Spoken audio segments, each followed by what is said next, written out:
Hello everybody, Houston here. I hope you guys are doing well, having a great day or a great night. And before jumping into the charts, don't forget to smash the like button, share with your friends and subscribe as well. And let's do it. So XRP. Let's start with the bigger picture, and not from the monthly chart. I want to start from the 3 month chart. Just for you guys to remember things that we talked about before, about the bigger picture, and then we jump into the small picture to understand better how this can play out. So remember,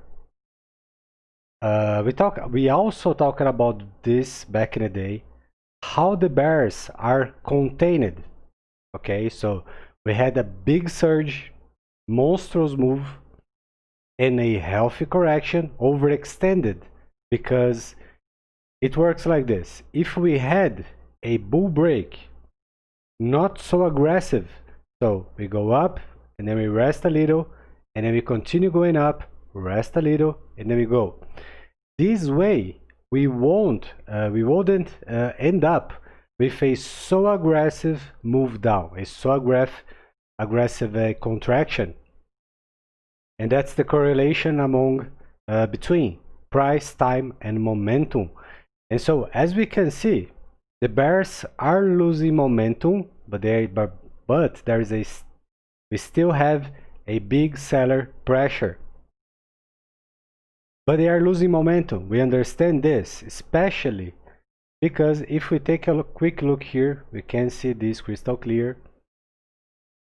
We already had a 96% decline.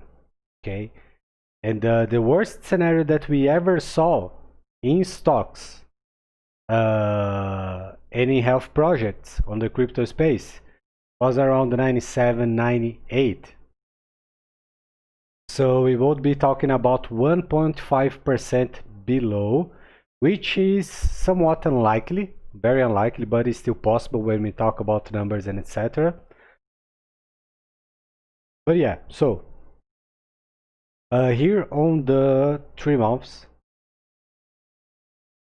we have this strong rejection around 50%, which is a big deal. And then we have this small guy here, which is called the bearish abandoned baby, or a micro bearish spinning top. Depends on the size and also on the time frame. But yeah, so both of them are not great. This is not bullish. Okay, now let's jump into another thing. You guys remember everything that we talked about on balance volume and the huge bullish divergence we have. The thing is, it doesn't mean it has to break bullish now. That's not how it works. Okay, bullish divergence, they are created from inverted scenarios. For example, we go down, but we keep having a big buyer's pressure, so we can keep going down, and then we'll keep buying. So this is also called accumulation, which you guys are familiar with. So now let's go into the 2 months. So as we can see here, we had the big spike, and then rejection, and then this bearish candle here on the side. There's not much to see here. Also, the OBV will be broken for this range. Let's take a look on the monthly. Now here things start to get more interesting. So another thing to acknowledge, especially some whales out there, and the majority of people, they use and they will keep using the support and resistance approach, which means their behavior is predictable. So just a second, let me use my tool here. Okay, so here it is. What do they call resistance or support? So let me break this down for you guys. Maybe this is something new, maybe confusing. It works like this. Even before price discovery, up or down, okay, doesn't matter if it's bull or bear break. Even before price reach a new range above or below, all those levels are there already. So we are going to have a price, let's say, action or confluence or traction around those levels. And that's where people will acknowledge those levels and the behavior around those levels as support or resistance. But again, it will be always there. Doesn't matter what is the chart. It can be a penny cent stock or crypto, can be in the 10 or the hundreds or the thousands range. So for example, XRP or Amazon, whatever. The same ranges will always be there, doesn't matter where it is. And price will always behave around those levels in the same way. And by a matter of fact, we just nailed the top 4 Dow Jones, Nasdaq, SPX using the same methodology. So this thing is groundbreaking, you know, it's something totally new, and slowly I'm presenting this to people and they are understanding that the support and resistance system, it's gross, it's broken and doesn't work properly. But this is something for another video perhaps. And yeah, so let's keep going. So the level that I was looking for is exactly this one right here. Again, those lines, they are not support or resistance. So we understand in the Champions Club that price move around those lines because there are key levels around those lines as well.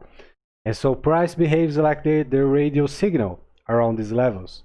But some people, they keep trying to understand or look at this as a barrier for support or a barrier for resistance, and that's not how it works. But okay, let's go. So if we look here on the left, we can see that this level acted like a barrier for a long period of time, and right now the small buyers out there are having a hard time trying to stay above this level. And the key point here is this. We saw they interested in buy on this range for 2 reasons. First, it's a key level for XRP. And second, because XRP back in the day had a 3 and 20, 3 and 10 percentage of the whole market. So higher the number, the multiplier increases for volume and trading activity, whatever. And this is one of the reasons we saw XRP price going up, chop a little. It's catching up on Bitcoin and Ethereum. But this also works in the other way, okay? It's not only because XRP has a small pie of the market. Sometimes XRP trigger other tokens or coins in the market as well. So it works for both sides. And so this level here is still holding, so not a big deal so far. And yeah, so now let's take so the OBV is also broken for the monthly chart. It's only accurate on the weekly, and let's take a look right now.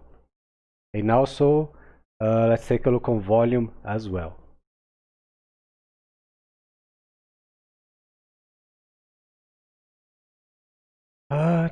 First volume.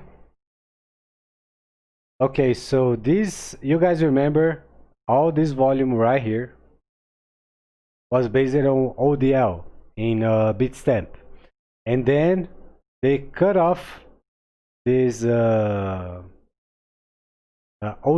on Bitstamp, so they changed something on ODL. I don't remember what is the fundamentals and the technicals about this, but we remember this event, and since that day we only had one surge in volume,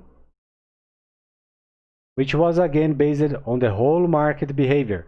So here by the end of between June, July, we had a big spike on XRP, Ethereum, and Bitcoin as well. So this is about the whole market, not only about XRP. So it wasn't a bull move on XRP. So there was money pouring into everything, XRP, Ethereum, Bitcoin, etc., etc. Yeah, so now let's take a look on the OBV. So as you guys can see, it's all the way bullish, all the way, all the way. And so a thing that I expect here, if we are right about a small bearish picture before the bull break, what I expect to see is this, or something like this. A marginal low here before the big one.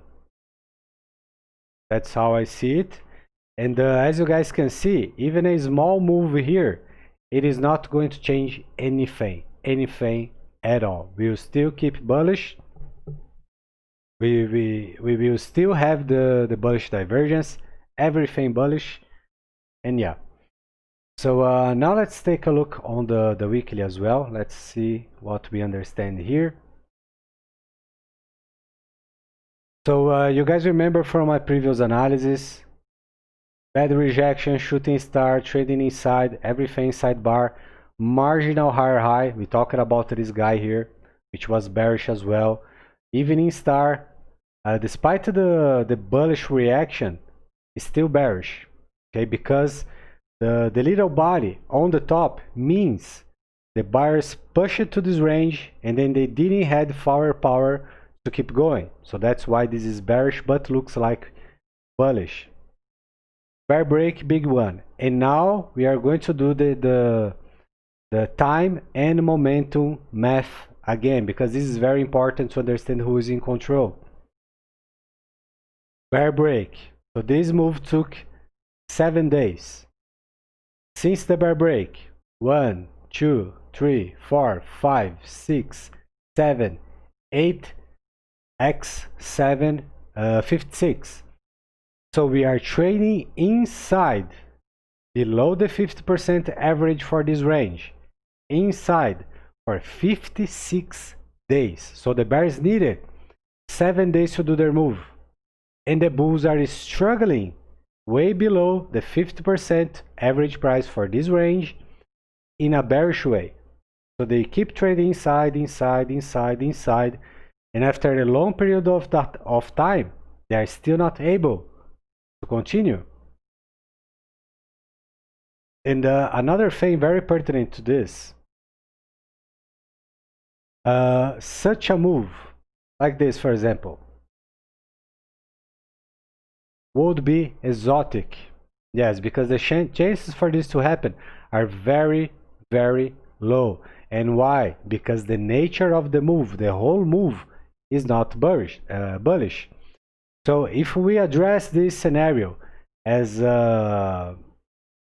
with 5 or 10% a bullish perspective, if we run this 1,000 times, we will see bear breaks in the majority of times. So that's one of the reasons this is a exotic behavior. But if by any chance we had this guy right here above the previous one, and if we end up with a square bottom like this, okay, then I would say we would probably see bullish continuation. Why? Because we made a high. But it's not the point here. There is no new high, as you guys can see. Without any new high, it keeps going, following the flow, which is not bullish.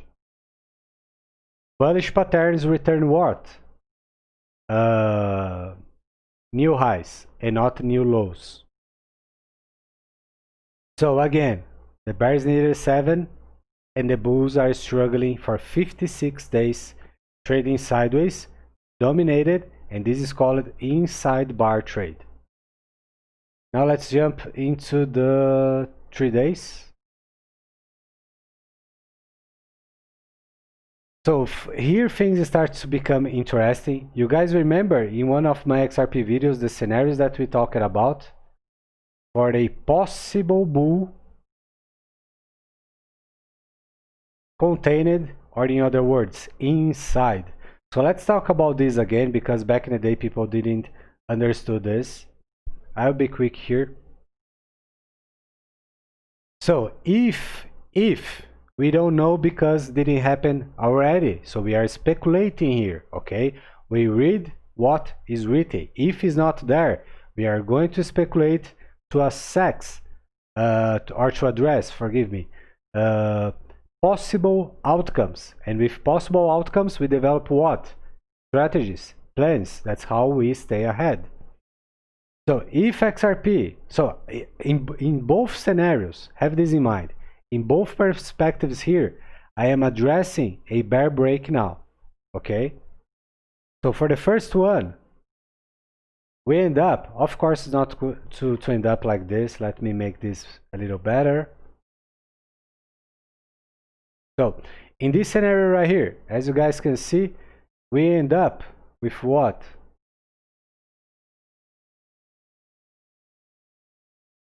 A bullish higher low, okay? Because very likely for the bulls to defend a higher low. This always happens. This is nothing new, especially for crypto or stocks, whatever. It's bullish behavior, okay? Most of times will be always there, unless it's a big sign of weakness or they are not willing to buy at these levels. And so if we keep going from here, XRP will probably develop a bigger bullish continuation pattern. So this is a possible scenario. Remember, we don't have any evidence. This is speculation, and there is nothing clear here. We have 50% of this scenario. So instead of trusting this is going to keep going and break bullish, we acknowledge that 50% is not enough to make our mind about this. And also we don't make plans on 50% scenarios only. And the other possible outcome, it's a straight bear break for the levels that we talked about, possible 10 or possible 9, it doesn't matter. And some people get angry with this perspective here about a bear break. But the thing is, if you look on 5 different scenarios, a bear break compared to the previous low is going to be bullish in all of them. So let's acknowledge this. XRP has a big gap since the high to the previous high, which is this guy right here. There is a big gap, which means there is no big spike up. Okay, only chopping, chop, and then go down, chop again, and go down. So there is a lot of volume to still catch up there, above these levels. And there is a lot of people waiting for another, let's say, another chance or a discount to buy not only XRP. This is for multiple coins and tokens out there, okay? And for now, we understand, of course we can be wrong, of course, that the market, the whole crypto market is not ready. And one of the reasons, you guys know, you guys are aware, we have the second wave, we have the lockdown, we have multiple countries banning flights again, and all sort of this stuff that we saw back in February and beginning of March. So for this reason, we believe the markets are not ready, and we saw a big down move and Dow Jones, Nasdaq, SPX, and multiple other indexes around the world. So it's a big thing. It's not a small thing, you know. And everything is correlated. Why? Because we are talking about money. That's all this is about. It's money, and money has his ways to behave. Okay. So this being said, now let's jump into the daily. 20 minutes already. Yeah, so again, so this is the move that we talked about for 7 days for the bears and 56 days for the bulls. And the issue that we have here, you guys remember from my previous video, which is still valid, the analysis, nothing changed, that we have, by a matter of fact,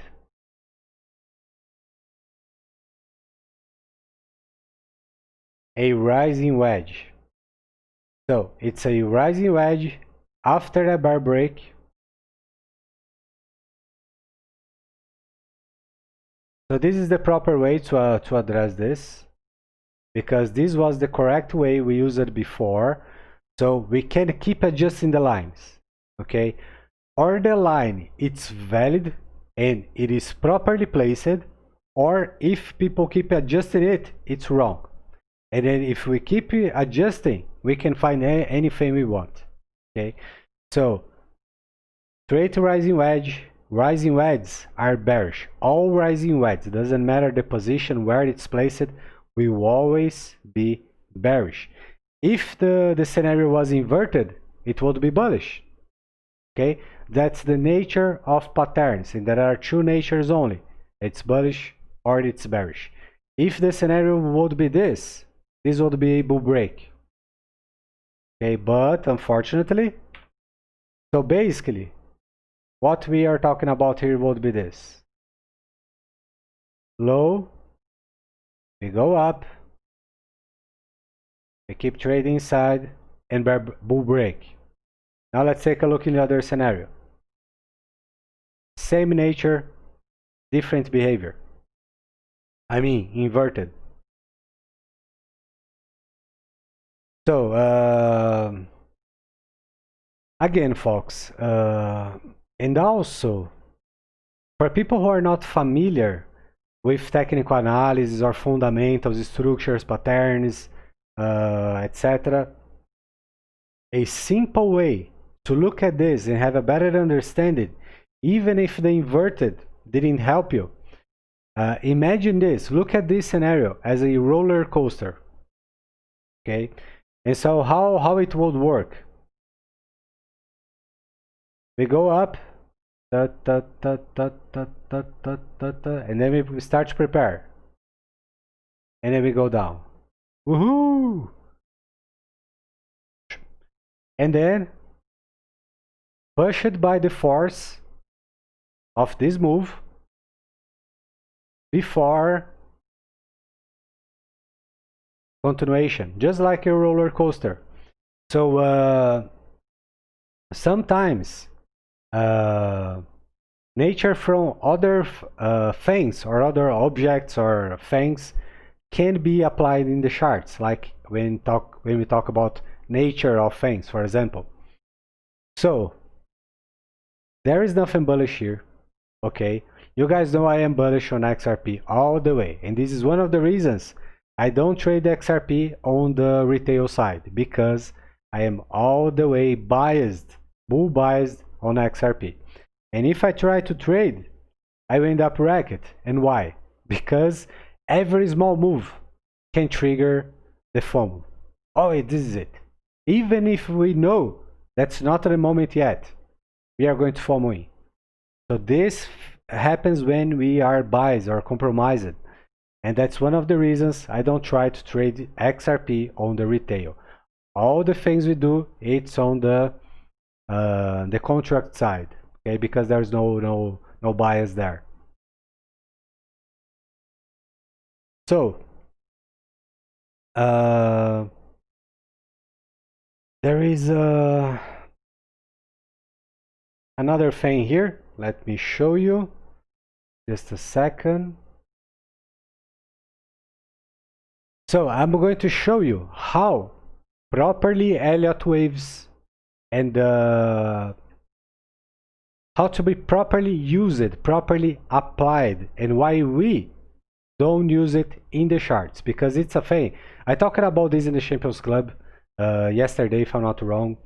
It works like this. When you understand Elliott waves, you look at it, You see it and you are able to properly validate the thing with just with your eyes.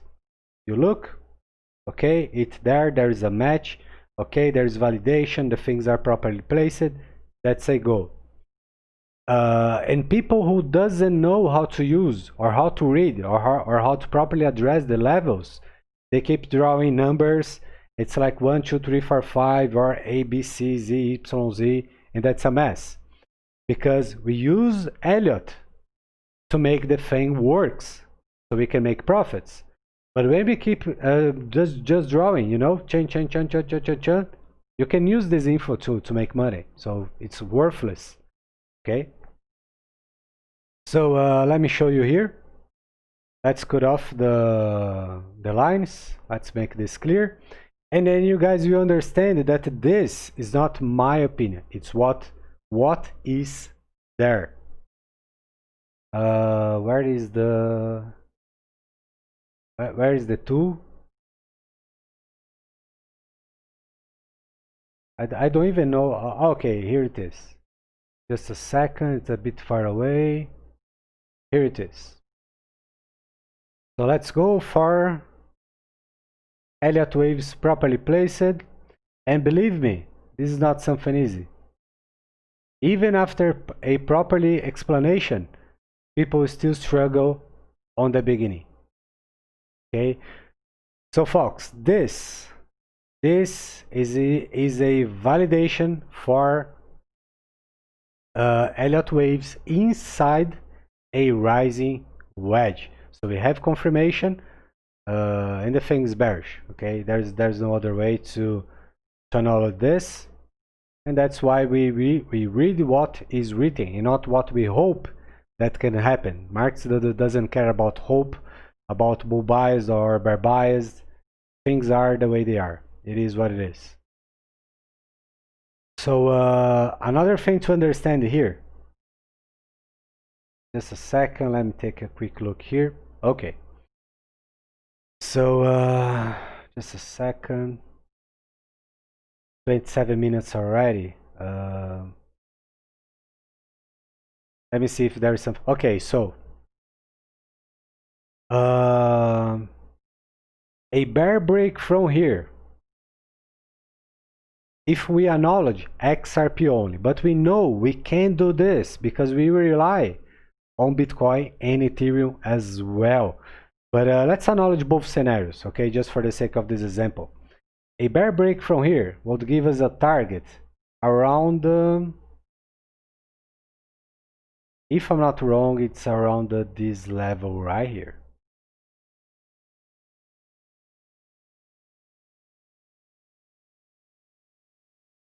So, and still, it doesn't mean after this bear break, things will turn bullish. That's not how it works. This is for bearish continuation, small time frame, small picture. Remember, we are talking about a couple of weeks, maybe a few months, okay? Maybe by November, end of October, maybe November, and probably we are talking about bullish behavior around December, a scenario that we already spoken about, okay? And so this is a scenario only looking at XRP only, but we know we can do this. Just talking about the fundamentals of the rising wedge.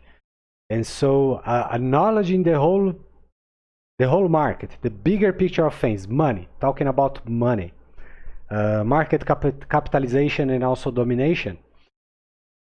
And we think this is going to happen, okay? I haven't changed in my position. If Bitcoin goes down to a target that we already talked about, which is still bullish, but it's still a move downside, we probably can't see a strong move on XRP and Ethereum as well. And for two reasons. The first one, I'll be fast here. The first one is every time Bitcoin starts to go up like crazy, like in 2017, what money does?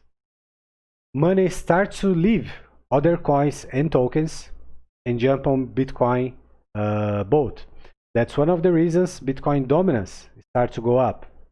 But not necessarily it has to go up in price. We saw this kind of behavior before when the dominance goes up and price goes down. And probably this is the same thing that can happen twice in the coming days or coming weeks. So all the liquidity, not all the liquidity of course, but the majority of the liquidity in the market went to Bitcoin. If Bitcoin is going to take a hit, all the other ones doesn't have a strong cash around these coins and tokens to hold a strong move. So this is one of the reasons we can see a ugly move. But again, folks, look at this as a chance, okay? And again, this is a for a small picture. By the same, if this is a ugly and a fast move straight down to levels we're talking about, you can bet your shoes because I'm betting mine. We go down, and this down is going to be quick, very, very quick, because right after we are probably going to jump really quick from those levels. This way, they leave behind people who are trying to play the smart, like, oh, I'm going to sell here and buy in the promotion. But every time things are ugly, people will keep holding because things are really ugly. And when we go, and then right after skyrocket, FOMO kicks in, and a lot of people that bought on those ranges will keep adding as well. And so others will jump too. And so this is one of the reasons I say to people, if we end up with a ugly scenario here, let's say, for the sake of this example, 14, 12, 10, or even 9, it's going to be amazing and fast, very fast. You can bet your shoes on this. Probably very similar with what we saw on Bitcoin on the first to the second week of March. We went down and right after, bang, bang, bang, bang, bang, bang, bang, going up. And I will tell you, my trucks, not a single truck, my trucks are ready.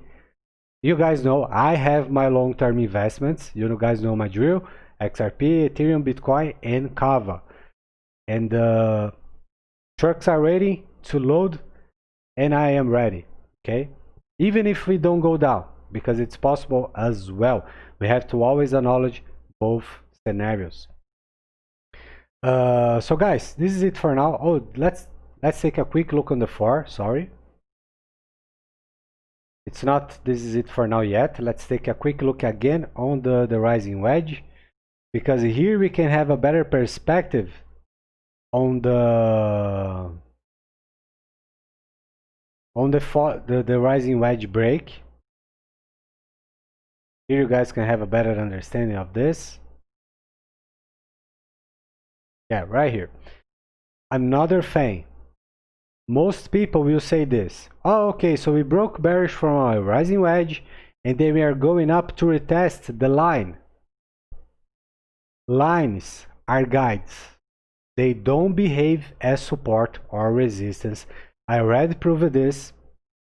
Of course, I don't share everything on public videos, but you guys see the almost everything, but not everything. And so I already proved this from A to Z. What really happens? What is the real targets? Not the real targets, the proper levels, the levels where the magic happens. And this is the thing that we're talking about for the perpetual levels that are always there and they will never change. Okay, and so even if it goes up, it's because there is a key level here around those levels. Okay, I'm not going to show here, but that's what happens. So moving averages and guidelines, structure lines or pattern lines, they don't behave as support or resistance. There is no valid fundamentals about this, and this is not technical analysis. Okay, this is guesswork from it started like this. Oh, sorry, there is something in my eye. So how it starts. A guy who learned in the wrong way will teach 10 people, and these 10 people that learned in the wrong way will teach 100 people, and these 100 people are going to teach 1,000 people. The pro who teached 2 guys, these 2 guys are going to teach another 6 guys, and these 6 guys are going to teach 24 guys.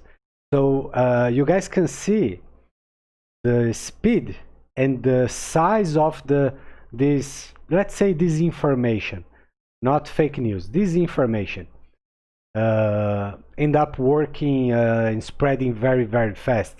So this is one of the reasons we can't fight this. But in the other hand, it's great because we know the 92% people in the markets are losing money. So this is also correlated with this thing that we just talked about. So 35 minutes, sorry, a lot of things to talk about. I was trying to make a faster video. But yeah, so thanks for your time, thanks for your patience, thanks for your support as well. Forgive me by my absence. I'm good to go now, a lot of things to catch up. And this is it. Don't forget to smash the like button. Share with your friends as well, subscribe, and remember, you can express your support to the channel for free. You just have to push a button if you agree with the things we are doing here. Okay, so guys, thanks again. I will see you guys soon. See ya.